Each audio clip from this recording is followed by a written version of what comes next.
He's talking to you.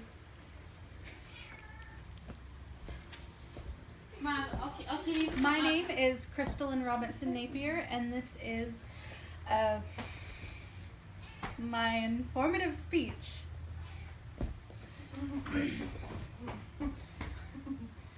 You are eating lunch whenever you feel the soft vibrations of somebody tapping the table close to you. You look up and smile at the person who is looking for your attention. They wave, and you do not break eye contact, staring at them continually as they communicate with you. You wait patiently for your turn before responding. Your face shows many extravagant facial expressions. When it is time to go, the two of you stand and continue to communicate as you walk, never breaking eye contact. Unless necessary, someone walks through the two of you. It doesn't bother you. You keep talking. This might sound strange to all of you in the audience, but all of this is very common in the deaf culture. What is culture? The Oxford Dictionary defines it as a collection of shared beliefs, traditions, and habits that people sharing a language or experience develop. An example, African culture, research culture, and the American culture or the American dream itself. Yet many people still find it hard to believe that deaf culture can exist at all. But in reality, persons with deafness share a language and a unique experience unlike any other. Now, many of you may be thinking, that's not true at all. But it is. According to Gallaudet University, research, which began all the way back in 1960, research on ASL, or American Sign Language, was a real language. This research did indeed conclude that that was true in the 1990s.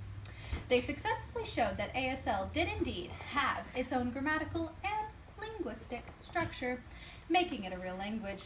And with the understanding that deaf people had their own language, there came an understanding that this language led to the development of a culture unique to its people. This led to several books being written, including a book by a 5-generational deaf man named Thomas K. Holcomb.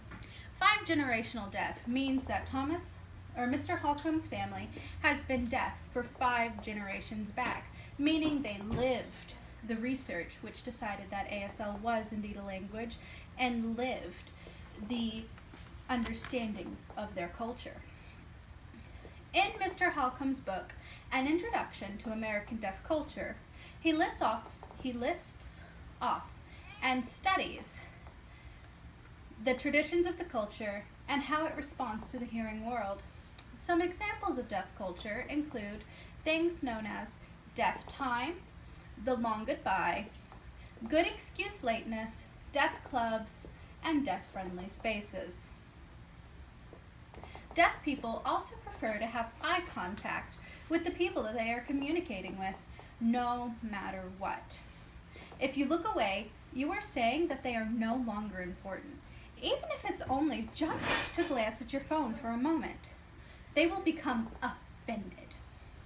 Body language and facial expressions are also a huge part of this culture. Also, deaf culture has a sense of unity. When any two deaf people meet, they immediately bond together to form a united front against the oppression of the hearing world. Deaf culture is very real, and it is very alive, and it is spreading and thriving as parents learn the benefits of not forcing their deaf children into the hearing world and attempting to make them hearing. As a proud member of the deaf community, it thrills me to say that deaf individuals have this option, because without it, they would still be isolated in a hearing culture that they could never hope to understand. We have deaf pride, and pride in our culture.